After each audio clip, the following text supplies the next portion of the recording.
এরা এসার সময় বেতে পড়ে না। এটা হচ্ছে লার্জ বিরিয়ানি, আমাদেরটার মতো না, আধা সিদ্ধ বাংলাদেশি। মাত্র 550 টাকায় কিন্তু আমি এই রুমটা বুক দিয়েছিলাম। It's a simple gift, but it's a gift for your children. আমি চাই যে আমার বাংলাদেশকে একটু জানুক এরা। ভাই এইটা হচ্ছে নারকেলের তেল, এরা সবাই নারকেলের তেল দিয়ে রান্না করে। এখন আমি ঠিক সিক্রেট বিচের সামনে। আই এম ফ্রম বাংলাদেশ দাদি, বাংলাদেশ।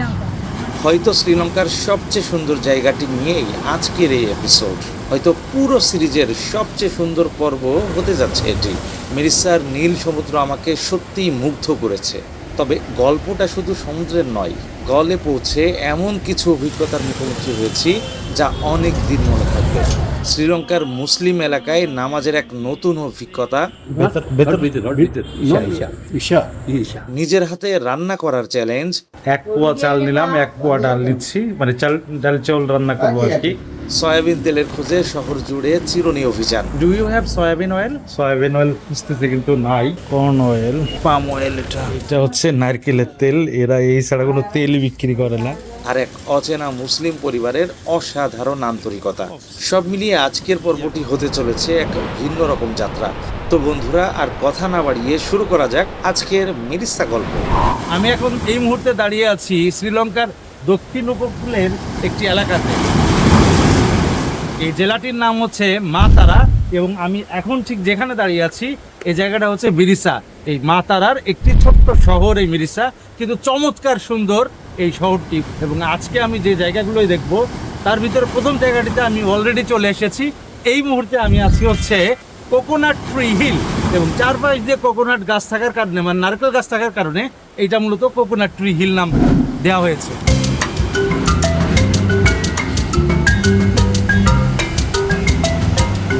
এই মিরিসাকে কিন্তু তিমির দেশও বলা হয়। তিমির দেশ বলার একটা নির্দিষ্ট কারণ আছে, সেটা হচ্ছে এখানে নির্দিষ্ট একটা জায়গায় গেলে তিমির দেখা পাওয়া যায়। কোকোনাট ট্রি হিলটা কোনো পরিচিত জায়গা ছিল না। কিছু ব্লগার ঘুরতে ঘুরতে এখানে আসে এবং এই জায়গাটি দেখে তাদের খুবই ভালো লাগে, এরপরে পোস্ট করে, তারপরে আস্তে আস্তে এটা মানুষ দেখতে থাকে এবং এখানে আসা শুরু হতে থাকে। এরপরে অ্যাকচুয়ালি এই জায়গাটা পরিচিতি পায়।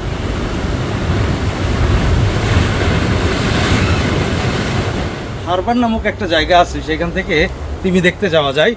আমি গতকালকে অনেক রাত করে আসার কারণে এই জিনিসটা মিস করছি, বাট এটা চমৎকার একটা অভিজ্ঞতা। কিন্তু সাগরের অনেক ভিতরে নিয়ে যায়, সেখানে নিয়ে গিয়ে সেখান থেকে কপাল যদি ভালো হয় তাহলে তিমি দেখে আবার চলে আসে। তাও প্রায় সেটা 4-5 ঘন্টার মতো একটা সময়ের ব্যাপার, যাওয়া আসা এবং দেখা সব দিয়ে আর কি। কিন্তু চমৎকার। এই কোকোনাট ট্রি হিল থেকে মাত্র 900 মিটার দূরে কিন্তু প্যারট রক। এখন আমি সেই প্যারট রকে যাচ্ছি। প্যারট রক শুনতে মনে হচ্ছে না তোতা পাখির পাহাড়? এটা একটা বিষয় আছে। এই যে ছোট্ট যে দ্বীপটা দেখা যাচ্ছে, এটা কিন্তু প্যারট রক। আসলে কিন্তু তোতা পাখি ওখানে থাকে বা থাকতো এরকম বিষয়টা না, কিন্তু একদম বিচ দিয়ে হেঁটে হেঁটে সুন্দর করে চলে যাওয়া যায়। প্যারট রকের একদম কাছাকাছি চলে আসছি। এই হচ্ছে প্যারট রক। একটু সাগর দুই সাইড দিয়ে চিপে একটা রাস্তা তৈরি করে দিছে এইখান দিয়ে। এই হচ্ছে ওই যে উপরে উঠতেছে, ওইটাই হচ্ছে মূলত প্যারট রক। বাস টাস দিয়ে ওঠার জন্য একটা ব্যবস্থা করে দিছে আর কি। দূরের ওইটা হচ্ছে কোকোনাট ট্রি হিল, আর ঠিক এই হচ্ছে প্যারট রক।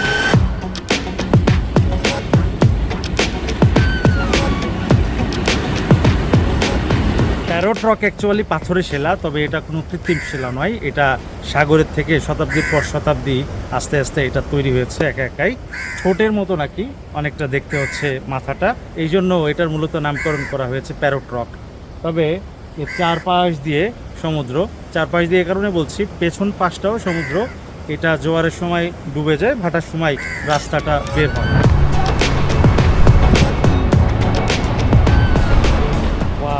এই সাইডটা অনেক সুন্দর। প্যারট রকের ঠিক নিচের দিকে আসলে এরকম একটা জায়গায় আমি একদম একা বসে আছি।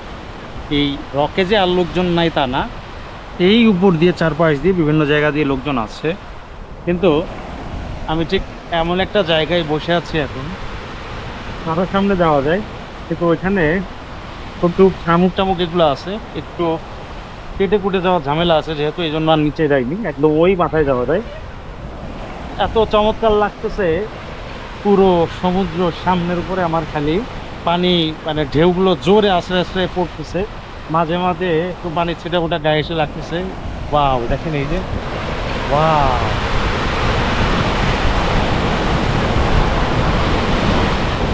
অনেকক্ষণ ঘুরতে ঘুরতে একটু ক্লান্ত হয়ে গেছে, এই জন্য একটু ডাব খেয়ে নিচ্ছি। ডাব নিলে হচ্ছে 300 টাকা, 300 রুপি আর কি। সাইজ বুঝে একটু বড় হলে 400।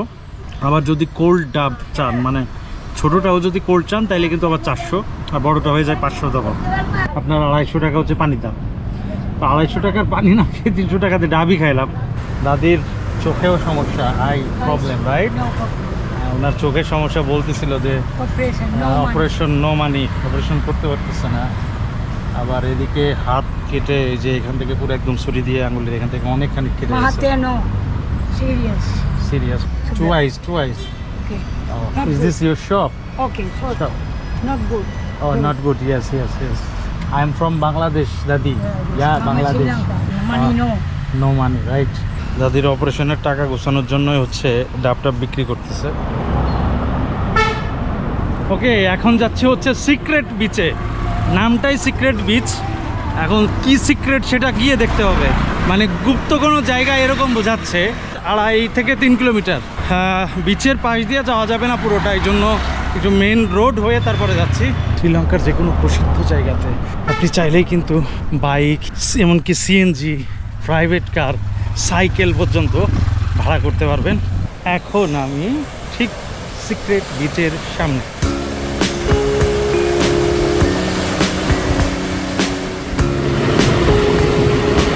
লোকজন আছে কিছু, নাই বললে ভুল হবে। এখন আর অতটা সিক্রেট নাই, কিন্তু এই যে বসে আছি, একদম শুধুমাত্র আমার এই সাগরের শব্দগুলো আমার কানে আসছে, আর কিচ্ছু না। একদমই কোনো কথাবার্তা নাই, যার যার মতো করে শুয়ে বসে আছে সবাই। এই বিচটা কিন্তু মানুষের জানার বাইরে ছিল। মূলত এখানে শুধুমাত্র তারাই আসতো যারা মাছ ধরে, জেলেরা আর কি। তো আস্তে আস্তে মানুষজন জানলো, আস্তে আস্তে মানুষজন দেখলো, এরপরে ট্যুরিস্টদের জানালো, এরপরে কিন্তু আস্তে আস্তে এই বিচটা সবাই আস্তে আস্তে জানা শুরু করলো। সিক্রেট ওই কারণেই কিন্তু রাখা হয়েছিল নামটা সিক্রেট। বিশেষ করে ফটো সেশন থেকে শুরু করে বিকেলে মানুষজন সব এখানে চুপচাপ বসে শুয়ে থাকে, শুধুমাত্র প্রকৃতি উপভোগ করে।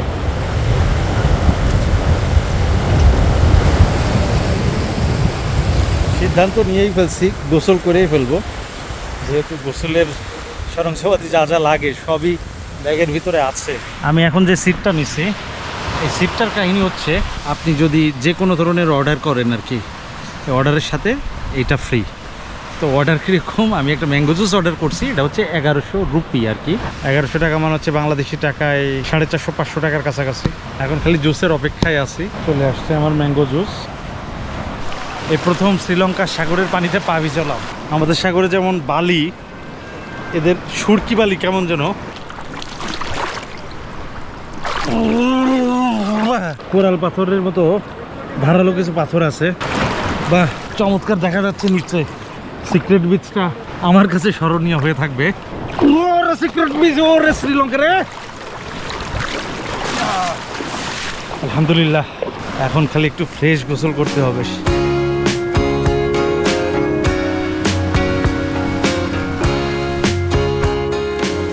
বন্ধুরা, এই মুহূর্তে আমি দাঁড়িয়ে আছি সিক্রেট বিচের একদম শেষ সীমানায়। এই সামান্য একটু উঠে আর উঠা যায় না, মানে এইটুকুই শেষ। এইখানের গর্জনটা, এখানের এই যে পাথরের উঁচু হয়ে থাকাটা, প্রাকৃতিকভাবে এমন সুন্দরভাবে সাজানো অটোমেটিক, এই জায়গাটা বিকেলের জন্য একদম বেস্ট একটা অপশন হইতে পারে। আমি এখন বের হয়ে যাব, গোসল শেষ করলাম, শেষ করে একটু ফ্রেশ হইলাম, এখন এখানে লাস্ট মোমেন্টসটা পার করতেছি। তো এখন এখান থেকে আমি চলে যাব হচ্ছে একদম সরাসরি গলে। ঝুম বৃষ্টি পড়তেছে চরম আকারে, একেবারে অন্ধকার, কিচ্ছু দেখা যাচ্ছে না বাইরে। যাইতে আরো ঘন্টাখানেক লাগবে। আজকেই মনে হয় সবচেয়ে তাড়াতাড়ি আমার ডেস্টিনেশনে চলে আসলাম। গল সিটি কিন্তু এক হিসাবে দুই ভাগে বিভক্ত। কিরকম, একটা হচ্ছে নিউ সিটি বলা হয়, আর একটা গল ওল্ড সিটি বলা হয়। মানে অ্যাকচুয়ালি ফোর্টটা যে সাইডটাই, পুরো ওই পাশটাতে হচ্ছে ওল্ড সিটি এবং এই পাশটাতে হচ্ছে নিউ সিটি। তো আমি যেখান দিয়ে এখন চলাফেরা করতেছি, এটা হচ্ছে বলে নিউ সিটি। ওল্ড সিটিটাই যখন লোকজন বেশি হয়ে যাওয়া শুরু করলো, তখন এই পাশে স্থানান্তর হইতে হইতে এই জায়গাটা এখন সমৃদ্ধ হওয়াতে এটা এখন বেশি জাঁকজমক হয়ে গেছে। নিউ সিটিতে বেশি লোকজন থাকে এখন। দেশভেদে কিন্তু কেএফসিও চেঞ্জ। আমি অর্ডার করলাম হচ্ছে যেটা আমাদের বাংলাদেশে আমি দেখিনি আর কি। এটা হচ্ছে লার্জ বিরিয়ানি, একটা ফ্রাইড চিকেন আছে, কিন্তু এটা কেমন যেন এটা কিন্তু এক না, আমি কিন্তু একটা এক্সট্রা নিচ্ছি। এই যে আমাদের আইসক্রিমের স্পুন, ওই জিনিস দিয়ে তৈরি করা আর কি, কাঠের মতো আর কি, যেটা থাকে আর কি। বিসমিল্লাহ। আমাদেরটার মতো না, কিন্তু একটা জিনিস বুঝলাম না, এটা একদম চাল কি জন্য, মানে আধা সিদ্ধ। সসটা মোটামুটি ভালোই লাগছে সেদিন। এদের এই স্ট্র কিন্তু আমাদের প্লাস্টিকের পাইপ যেমন স্ট্র ওরকম না, কিন্তু এটা কিন্তু কাগজের, মোটা কাগজের। এই জায়গাটা হচ্ছে অনেকটা আমাদের নিউ মার্কেটের মতো আর কি। এই চারপাশ দিয়ে দোকানপাট ঠিক ওই ধরনেরই অনেকটা আবহ, ফুল নিউ মার্কেট স্টাইলে। মনে হচ্ছে আমাদের নিউ মার্কেট দিয়ে আসতেছি, খালি লেখাগুলো দেখলে এলোমেলো লাগতেছে।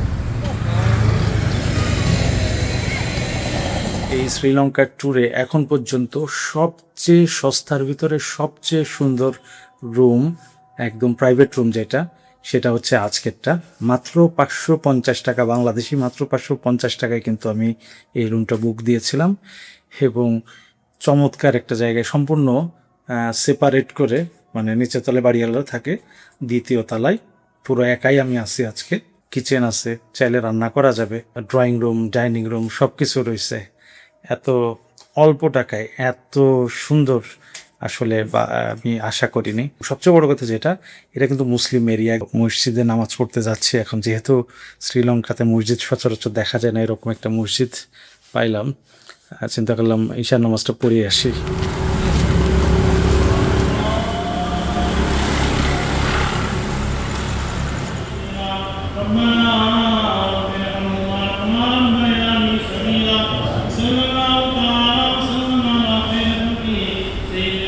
Walaikum salam. I'm from Bangladesh. You're from Bangladesh? I prayed here and honestly I was surprised. I noticed some interesting differences in the way people offer Isha prayer in Bangladesh compared to Sri Lanka. What is difference there? Better 3 rakat. Sunnah? Yeah. No, Sunnah 2 rakat. Sunnat 2 rakat. Better. Not bitter. Isha. Not bitter. Only Isha. 3 rakat, no 3 rakat. Maghrib 3 rakat. Maghrib 3 rakat. This for Isha, no? Not Isha. But Bangladesh better 3 rakat. Isha? Yeah, with Isha. With Isha for 3 rakat. That's the difference. In our country, we usually pray better together with Isha or before Fajr. You are coming in Sri Lanka visiting, huh? Visiting, right? Thank you. Assalamu alaikum. This is a children book from Bangladesh. You can take a look if you like. It's our kids book, Bengali kids book. Subuh, Luhar, Asr, Maghrib, Isha. Azan, Sabat, Noon. এখন শ্রীলঙ্কার community বলতেছে এরা এসার সময় বেতের পড়ে না, কিছুটা কনফিউশন তো থাকে। এই যে ধরনগুলা, এইটার জন্যই মূলত এই সব জায়গায় আসলে মসজিদে নামাজ পড়তে আসা, বিশেষ করে এটা চমৎকার একটা অভিজ্ঞতা তৈরি করে। মসজিদের ভিতরে চমৎকার ব্যবস্থা করা, যার বিকেল নিয়ে আসছে এখানে রেখে দিচ্ছে, এইখান থেকে তারপরে আবার ভিতরে থেকে, মানে চুরি হওয়ার ঝামেলা কম তুলনামূলক। আর এরকম আমাদের মতো না মনে হয়, এখান থেকে তারপরে সুন্দর করে নিয়ে চলে যাচ্ছে। এবং প্রথম পরিপাটি করে মসজিদটা বানানো। বাজার করতে আসছি, নিজে রান্না করবো যেহেতু রান্নার ব্যবস্থা আছে। 1 পোয়া চাল নিলাম, 1 পোয়া ডাল নিচ্ছি, মানে ডাল চাউল রান্না করবো আর কি।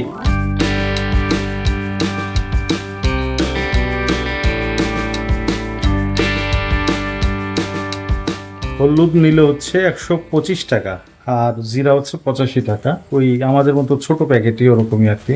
ভাই এইটা হচ্ছে নারকেলের তেল, এরা এই ছাড়া কোনো তেলই বিক্রি করে না, এরা সব এই নারকেলের তেল দিয়ে রান্না করে, আর খাইতে মন চায় না, এই জন্যই আমার সয়াবিন অয়েল খুঁজতেছে কিন্তু নাই। 425, ওকে।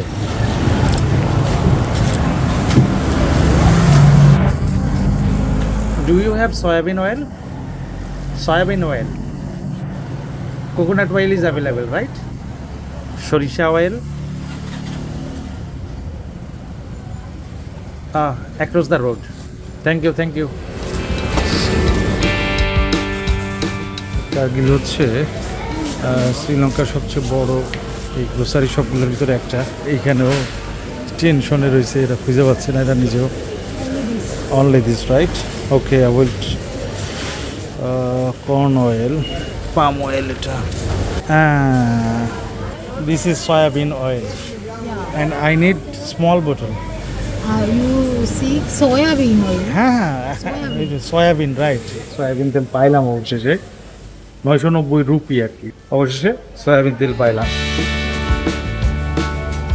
আপনি এখানে যে কোনো দোকানে কিন্তু ডিম পাবেন না, মুদি দোকানে যেরকম আমরা ডিম পাই।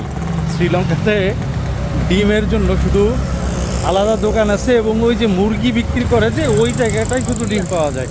এই যে মুরগির দোকানের সাথে এই যে ডিম বিক্রি করে।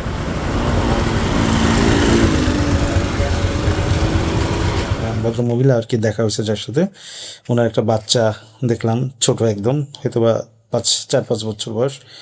ওর জন্য আমি কিছুই না হয়তো বা গিফট হিসাবে, কিন্তু তারপরে বাংলাদেশকে পরিচয় করানোর মতো একটা কিছু দেওয়ার জন্য আর কি বাংলাদেশে চিন্তা করছি যে এইটা, অথবা বাংলাদেশি বর্ণমালার বই, এটা কিউট বইটা কিছু একটা দেবো, ওরা সংগ্রহে রাখুক। আমি অন্তত বলতে পারবো যে আমার বাংলাদেশের জিনিস এগুলো, আবার বাংলাদেশি বই এইভাবে আমরা লিখি, বর্ণমালা আমাদের এরকম ইত্যাদি ইত্যাদি। আমি চাই যে আমার বাংলাদেশকে একটু হইলেও জানুক এরা। It's a Bangladeshi product, it's a gift, it's a simple gift, but it's a gift for your children. Thank you. বাজার করে আনার পরে আমি যখন রান্না করতে যাব, তখন হচ্ছে গ্যাসের চুলা ঠিক করতে আসছিল, মানে খুলে দিতে আসছিল আর কি। তো খোলার পরে এখান থেকে গ্যাস লিক হওয়ার কারণে পরে দেখা গেলো যে এটা বিপজ্জনক হইতে পারে, রান্না এখানে হয়নি। কিন্তু কথা হচ্ছে যে পুরো ফ্যামিলি তাদের সবাই এক পেয়ে চলে আসছে এখানে, যে আমার রাতে খাওয়া হবে না, এগুলো কী করা যায়। তাদের অলরেডি খাওয়া দাওয়া কমপ্লিট হয়ে গেছে। পরে বললো যে তাদের কিচেন ইউজ করতে, তো তাদের কিচেন ইউজ করা আসলে জিনিসটা কেমন দেখায়, এত রাতে আমি রান্না করবো আর তারা জেগে থাকবে, এটা আসলে ভালো দেখায় না। পরে ওই আঙ্কেল, বাড়ির মালিক, উনি নিজে আমাকে ওনার স্কুটিতে করে তারপরে KFC-তে নিয়ে আসছে। এখন নিজে অর্ডার করছি, খাবার হবে, খাবার হইলে নিয়ে তারপরে উনি বাইরে ওয়েট করতেছে, নিয়ে যাবে। মানে আমার কাছে এত ভালো লাগতেছিল জিনিসটা, যে শ্রীলঙ্কার মতো জায়গায় এসে আমি এরকম আতিথেয়তা বা এরকম ফ্যামিলি সাপোর্ট পাবো, এটা আসলে কল্পনাও করিনি। আঙ্কেল এখনও বাইরে ওয়েট করতেছে। KFC লাস্ট মোমেন্টসে খোলা পাইলাম, এখান থেকে কিছু খাবার নিয়ে তারপরে খাবো আর কি। Thank you.